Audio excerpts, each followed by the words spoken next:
CNN24 সংবাদে আমি শর্মি আপনাদের স্বাগত জানাচ্ছি। চলুন দেখে নেওয়া যাক আজকের কিছু গুরুত্বপূর্ণ সংবাদ শিরোনাম।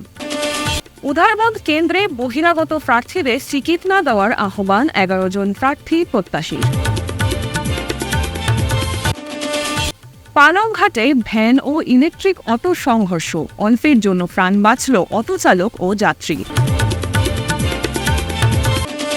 দুধ পাতিলে অ্যাসিড হামলার হুমকিতে নাবালিকাকে ধর্ষণ কাণ্ডে মূল অভিযুক্ত গ্রেফতার, শিলচর বিমানবন্দরের কাছে ধৃত যুবক। শিলচর মন্ডল বিজেপির উদ্যোগে অটল বিহারী বাজপেয়ীজির স্মৃতিবর্ষ সভা অনুষ্ঠিত। চিকিৎসা সেবা কেন্দ্র নয়, করিমগঞ্জ অসামরিক হাসপাতাল অবহেলার কেন্দ্রস্থল, অভিযোগ নাগরিকদের। এখন আসছে বিস্তারিত সংবাদে। আসন্ন 2026 সালের বিধানসভা নির্বাচনে উদারবন্দ কেন্দ্রে বহিরাগত প্রার্থীদের টিকিট পাওয়া নিয়ে সংশয় দেখা দিয়েছে। ইতিমধ্যে বিধানসভা নির্বাচনকে ঘিরে উদারবন্দের গেরুয়া রাজনীতি তপ্ত হতে শুরু করেছে। নতুন পুরানা প্রসঙ্গে পদ্ম শিবিরের অন্দরমহলে বইছে ক্ষোভের চূড়াস্রোত। 1 ডজনেরও বেশি টিকিট প্রত্যাশী কয়েক মাস ধরে উদারবন্দে সক্রিয়ভাবে জনসংযোগ শুরু করেছেন। বুধবার উদারবন্দের 11 জন টিকিট প্রত্যাশী একজোট হয়ে দলীয় অনুশাসন মেনে নিজেদের বার্তা জেলা সভাপতি রূপম সাহার কাছে তুলে ধরলেন। উদারবন্দ কেন্দ্রে বিজেপির টিকিট প্রত্যাশীরা হলেন হেমাঙ্গু শেখর দাস, বাসুদেব শর্মা, সুরেন্দ্র কুমার সিং, বারুণ চক্রবর্তী, প্রসেনজিৎ ভট্টাচার্য, শ্যামাপদ রায়, জয়জ্যোতি দে, কাঞ্চন সিং, মিঠুন নাথ, বিশ্বজিৎ দাস, অরিজিৎ তাঁতি। এদিন শিলচরের কাছাড় জেলা বিজেপি সদর কার্যালয়ে জেলা বিজেপি সভাপতি রূপম সাহার সঙ্গে দেখা করে তারা ঐক্যবদ্ধ হয়ে বহিরাগত প্রার্থীদের টিকিট না দেওয়ার আহ্বান জানান। তাদের দাবি, উদারবন্দের স্থায়ী বাসিন্দা অর্থাৎ তাদের মধ্যে যে কোনো একজনকে টিকিট দেওয়া হোক, বহিরাগত প্রার্থীদের যেন টিকিট দেওয়া না হয়। চালকের অনিয়ন্ত্রিত গাড়ি চালনায় আবারও দুর্ঘটনা সংঘটিত হল পালংঘাট ব্লক সংলগ্ন এলাকায়। প্রত্যক্ষদর্শীরা জানান, ভ্যান ও ইলেকট্রিক অটো দুটি পালংঘাট থেকে আমরাঘাট অভিমুখে যাচ্ছিল। পালংঘাট বাজারে ইলেকট্রিক অটোটি ভ্যানের একপাশে হালকাভাবে স্পর্শ করে আমরাঘাট অভিমুখে চলে যায়। তখন ভ্যানের চালক 4 জন যাত্রী নিয়ে দ্রুতগতিতে অটোটির পিছু ধাওয়া করে। একসময় পালংঘাট ব্লক সংলগ্ন এলাকায় পৌঁছে ভ্যান চালক অটোটিকে অতিক্রম করে ও মাঝ সড়কে ভ্যানটি দাঁড় করিয়ে রাখে। তৎপর দ্রুতগতিতে আসা অটো চালক নিয়ন্ত্রণ হারিয়ে ভ্যানের পিছনে ধাক্কা মেরে পাল্টি খেয়ে সড়কের নিচে পড়ে যায়। তখন ভ্যান চালক গাড়ি নিয়ে দ্রুত স্থান ছেড়ে পালিয়ে যায়। প্রত্যক্ষদর্শীরা জানান, অটোতে চালক সহ এক যাত্রী ছিলেন। তাদেরকে আহত অবস্থায় চিকিৎসার জন্য পালংঘাট মডেল প্রাইমারি হাসপাতালে পাঠানো হয়। তো দেখুন, অ্যাক্সিডেন্ট একটা হয়েছে, মানুষের কিছু হয়েছে না, কিন্তু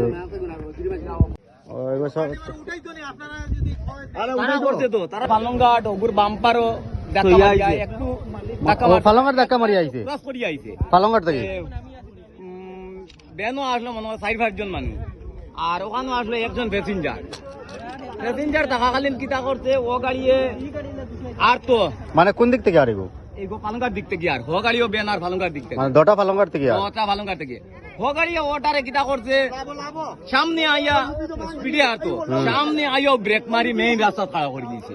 মানে বেনে এই গাড়ি কন্ট্রোল দিতে পারছে না, ডাইরেক্ট পাল্টি খালি দিতে দেখা করছে কিতা ঘটনা। ও গাড়ি তো বেনলা বাগিছে, এটা কোনো মাইন্ড নি আমরা আর ঠিক মাত্র। অ্যাসিড হামলার হুমকি দিয়ে নাবালিকা স্কুল ছাত্রীকে ধর্ষণের অভিযোগে অবশেষে গ্রেফতার হল মূল অভিযুক্ত। কাছাড় জেলার ছোট দুধপাতির গ্রামে ঘটে যাওয়া এই চাঞ্চল্যকর ঘটনায় অভিযুক্ত কিশোরকে সোমবার কুম্ভীরগ্রাম বিমানবন্দরের কাছে আটক করে পুলিশ। পুলিশ সূত্রে জানা গেছে, অভিযুক্ত এতদিন গোয়ায় গিয়েছিল এবং সেখান থেকে ফিরে আসার পরই তাকে গ্রেফতার করা হয়। কাছাড়ের পুলিশ সুপার জানান, পার্থপ্রতিম দাস জানিয়েছেন, অভিযুক্তের বিরুদ্ধে ভারতীয় ন্যায় সংহিতা ও পক্সো আইনের একাধিক ধারায় মামলা রয়েছে, যার মধ্যে ধর্ষণের অভিযোগও রয়েছে। গ্রেফতারের পর তাকে আদালতে তোলা হবে। উল্লেখ্য, এই মামলায় অভিযুক্তের বাবা রমাকান্ত বিশ্বাসকে আগেই গ্রেফতার করা হয়েছে। তিনি একজন ব্যবসায়ী ও ধর্মীয় প্রচারক বলে পুলিশ জানিয়েছে। ভারতরত্ন প্রাক্তন প্রধানমন্ত্রী অটল বিহারী বাজপেয়ীজির 101তম জন্মদিবস ও সুশাসন দিবস উপলক্ষে কাছাড় জেলা বিজেপির নির্দেশে শিলচর মণ্ডলের আয়োজনে মঙ্গলবার বিকেলে আশীর্বাদ বিবাহ ভবনে স্মৃতিবর্ষ সভা অনুষ্ঠিত হয়। পঞ্চপ্রদীপ প্রজ্বলন ও পুষ্পার্ঘ অর্পণের মাধ্যমে শুরু হওয়া সভায় জেলা বিজেপি নেতাকর্মীরা অটলজির আদর্শ থেকে অনুপ্রাণিত হয়ে সুশাসন ও জাতীয়তাবাদী আন্দোলনকে শক্তিশালী করার প্রতিজ্ঞা গ্রহণ করে।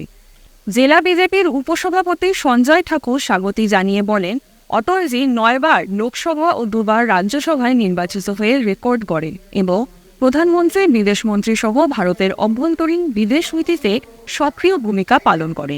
বিধায়ক দীপায়ন চক্রবর্তী অটলজিকে বিশিষ্ট রাষ্ট্রনেতা, কবি, সাহিত্যিক ও নিঃস্বার্থ সমাজসেবী বলে উল্লেখ করে বলেন, তার লাহোর বাস সার্ভিস, কাশ্মীর ইস্যুতে আলোচনা এগিয়ে নেওয়া এসব তার পাণ্ডিত্যের ফল।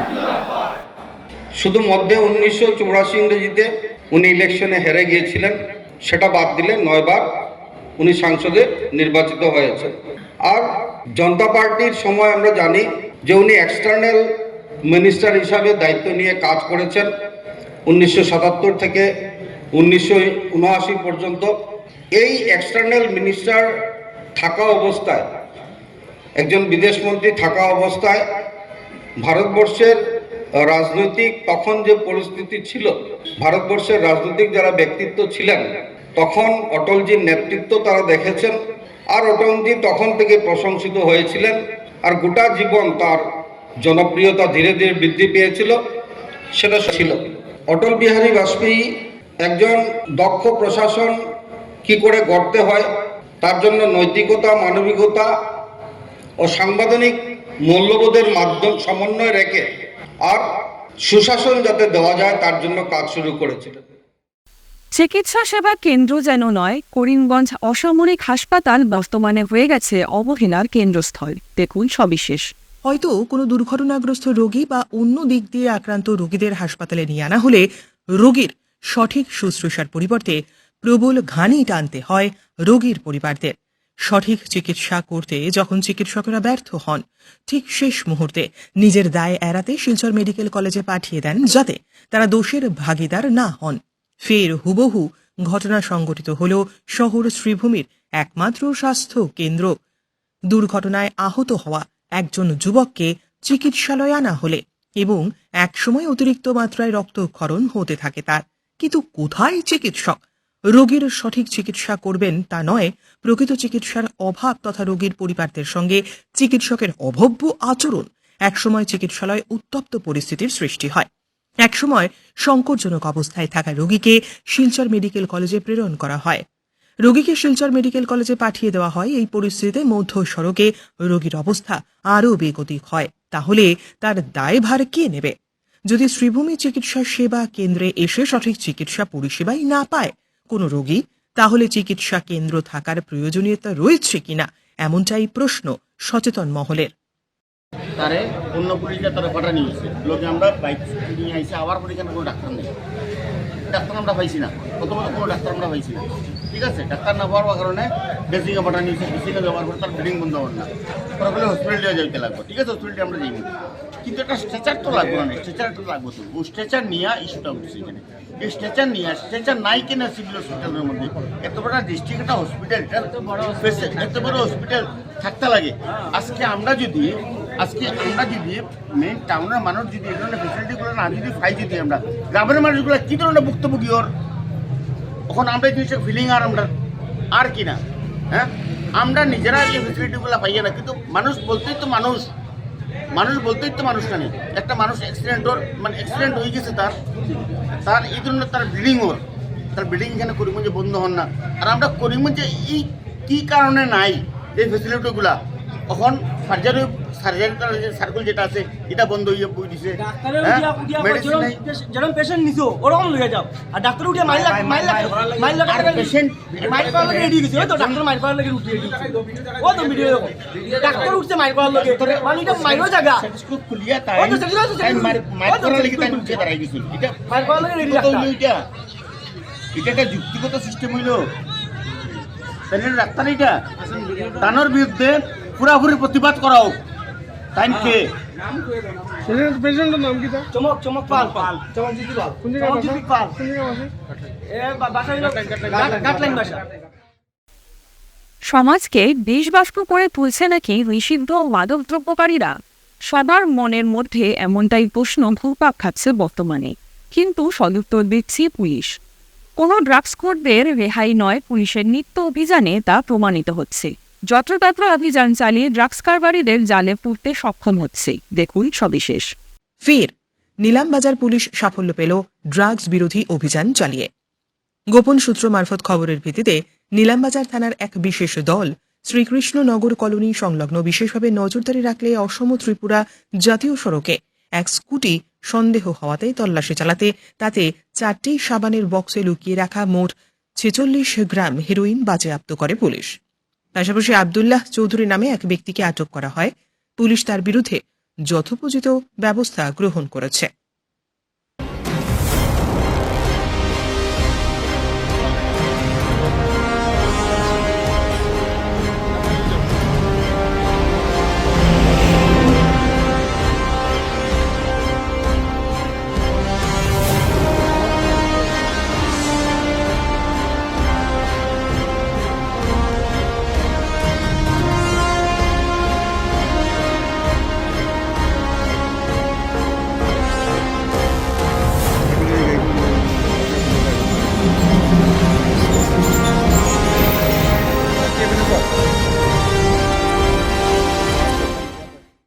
ফিরছে একটি বিরতির পর। Grace well hospital, Meherpur, Silchar. এখানে আপনারা পাবেন ডায়ালিসিস, এন্ডোস্কোপি, সোনোগ্রাফি, ইকোকার্ডিওগ্রাফি, এক্স-রের মতো বিশেষ সুবিধে।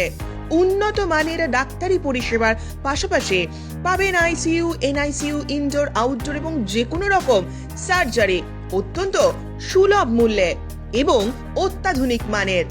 গ্রেস ওয়েল হসপিটাল বিভিন্ন ধরনের চিকিৎসা পরিষেবার পাশাপাশি এখানে আপনারা পাবেন বন্ধ্যাত্ব কাটিয়ে মাতৃত্ব এবং পিতৃত্বের আশ্বাস। আপনার সুস্থ জীবনের লক্ষ্যে সর্বদা কাজ করে চলেছে গ্রেস ওয়েল হসপিটালের সদস্যবৃন্দ। ঠিকানা grace well hospital, Meherpur, Silchar 788015। আপনার সুস্থ এবং মঙ্গলময় জীবন কামনা করি আমরা। Grace well hospital. ফিরে এলাম বিরতির পর। পশ্চিমবঙ্গের মুর্শিদাবাদের ফেরিওয়ালারা শিলচরে মশারি কম্বল বিক্রি করে জীবন ধারণ করছেন, কিন্তু বাংলায় কথা বলায় বাংলাদেশি বলে অজ্ঞাতকারীদের দ্বারা বারবার মারধর খাচ্ছেন। আধার ফ্যান দেখানোর পরও নির্যাতন না থামায় তারা ভয়ে রাস্তায় বের হতে পারছেন না। দেখুন সবিশেষ। সোমবার শতাধিক ফেরিওয়ালা সিপিআইএম এল জেলা সভাপতি হায়দার হোসেন চৌধুরীর নেতৃত্বে এসএসপির কাছে স্মারকলিপি নিয়ে দোষীদের গ্রেপ্তার এবং শাস্তির দাবি জানান। চৌধুরী বলেন, গরিব ফেরিওয়ালাদের ওপর আক্রমণ বন্ধ করতে হবে, নইলে ব্যাপক আন্দোলন হবে। তাদেরকে বিনা কারণে তাদের উপর আক্রমণ করা হচ্ছে।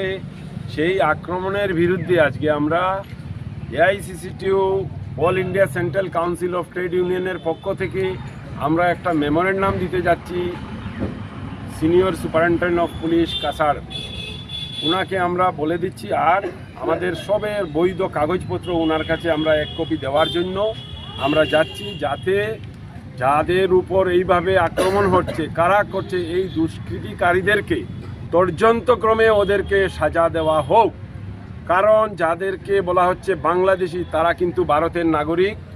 তাই আমার আবেদন ডিসি মহোদয়ের কাছে এবং এসপি মহোদয়ের কাছে, যাতে তারা সকালে যখন সকাল 7টার সময় টুকটুকি করে যায়, তখন তাদেরকে রাস্তায় থামিয়ে অত্যাচার করা হয় বাংলাদেশি বলে।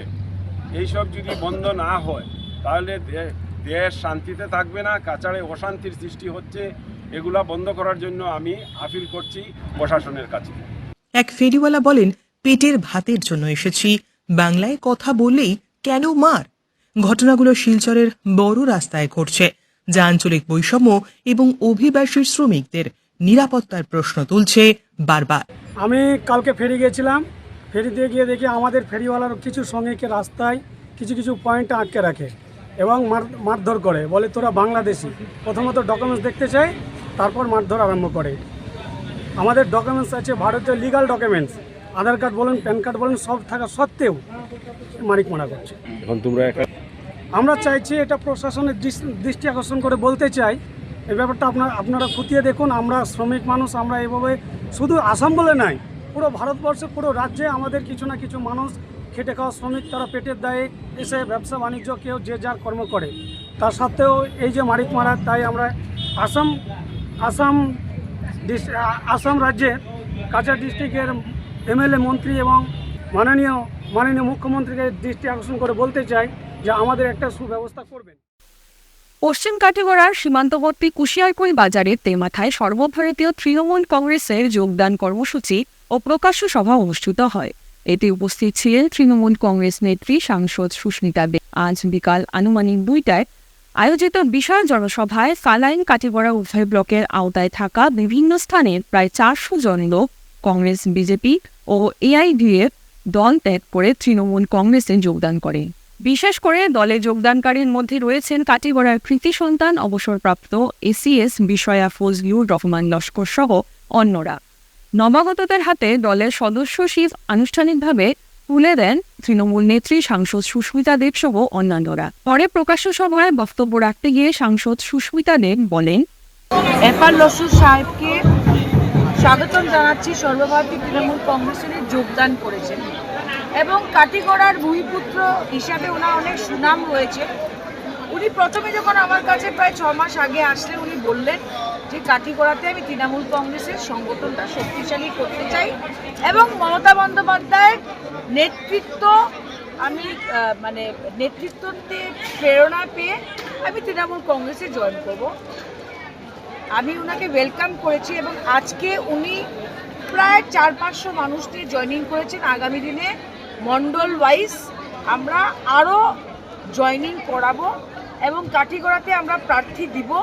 আর আমার বিশ্বাস যে কাটিগড়াতে যদি আমরা একজন যোগ্য প্রার্থী দিতে পারি, কাটিগড়ার মানুষ তৃণমূল কংগ্রেসকে গ্রহণ করবে। আর বিধানসভাতে আমার বিশ্বাস যে তৃণমূল কংগ্রেসের বিধায়ক থাকলে ভালো করে কাটিগড়ার উন্নয়নের জন্য কাজ করতে পারবে। আর বাকিরা তো সবাই আমি দেখতে পাচ্ছি অনেকেই আসছে কাটিগড়াতে, কিন্তু কেউ বিজেপির থেকে এসছে, যার রক্ততে বিজেপি, কেউ কন্ট্রাক্টর, কেউ বাইরের থেকে এসছে। কিন্তু এফআর সাহেব যদি আগামী 2 মাসের মধ্যে নমিনেশন চায়, আমি নিশ্চয় সেটাকে সাপোর্ট করব। বিধানসভা নির্বাচনে বরাকপুরতে কতজন প্রার্থী দেবেন? আমি পুরো লিস্টটা কলকাতায় পাঠিয়েছি এবং আমরা হাইলাকান্দি, শ্রীভূমি এবং কাছাড় 3টা জেলাতেই ক্যান্ডিডেট দিব। আর কোন কোন সিটে দিব এটা একটা সার্ভে চলছে। সার্ভের পরে কলকাতাতে 10 জানুয়ারির আগে এই সিদ্ধান্ত। শিলচর নরসিংতলা ময়দানে গত 25 ডিসেম্বর থেকে চলে আসা বরাক আর্ট অ্যান্ড ক্রাফট সোসাইটির 28তম চিত্রশিল্প মেলা গতকাল রাত্রে সমাপ্তি হয়। দেখুন সবিশেষ। এই মেলাতে বিভিন্ন দিনের বিভিন্ন ধরনের প্রতিযোগিতা, যেমন বর্ষে তেমন বসে আঁকো প্রতিযোগিতা, নগদ পুরস্কার সহ আলপনা, লাইভ পেইন্টিং, নগদ পুরস্কার সহ রঙ্গোলি, সিম্পোজিয়াম ইত্যাদি যেগুলি প্রতিযোগিতা হয়েছিল, সেই প্রতিযোগিতার বিজয়ীদের গতকাল সন্ধ্যার পর সাংস্কৃতিক অনুষ্ঠান শেষে পুরস্কৃত করা হয়। পুরস্কার বিতরণী অনুষ্ঠানে কলকাতা থেকে আগত চিত্রশিল্পী অভিজিৎ রায়চৌধুরী, চিত্রশিল্পী বিমলেন্দু সিনহা, সোসাইটির সভাপতি অরুণ কুমার পাল সহ সোসাইটির সদস্যরা উপস্থিত ছিলেন। এ বিষয়ে আমন্ত্রিত অতিথি আইনজীবী শেখর পাল চৌধুরী বক্তব্য রাখেন। আমাদের জেলা সেক্রেটারি গৌতম ঘোষ মহাশয়, ওনারা যেভাবে পরিশ্রম করে এটাকে সফল করেছেন এবং প্রতিভা বিকাশের যে সুযোগ করে দিয়েছেন, সেটাতে আমি আন্তরিক অভিনন্দন জানাচ্ছি। আস্তে আস্তে আমি অরুণদাকে বলেছি যে সরকার, গভর্নমেন্ট এইসবে যদি ফাইন্যান্স করতো তারা আরও সুন্দর করে এগুলো করা যেত, যেভাবে নামধনি দৃষ্টিভঙ্গি নিয়ে করা হয়। আমরা অ্যাপিল করবো গভর্নমেন্টে বা গভর্নমেন্ট যারা অ্যাডমিনিস্ট্রেশন আছে, ভবিষ্যতে এইসব করলে ওনারা যাতে কিছুটা ফাইন্যান্স করে আরও সুন্দর আমরা এখানে এই প্রদর্শনীর ব্যবস্থা করতে পারবো। আবারও সবাইকে ধন্যবাদ জানিয়ে শেষ করছি। ত্রিপুরায় জঙ্গি হামলার ছাপ কষছে বাংলাদেশ। আগরতলার বুকে গ্রেফতার বাংলাদেশের জঙ্গি সংগঠনের সদস্য জাহাঙ্গীর মিয়া। বাংলাদেশের জঙ্গি গোষ্ঠী ইমাম মাহমুদের কাফেলা সংগঠনের সক্রিয় সদস্য আটক আগরতলা জয়পুর এলাকায়। ত্রিপুরা পুলিশ, অসম পুলিশ ও অন্যান্য সহযোগী বাহিনীর যৌথ অভিযানে রাজধানীর ফ্রামকিং রোড থেকে গ্রেফতার। CNN 24 সংবাদ আজকের মতন এই পর্যন্তই। নমস্কার।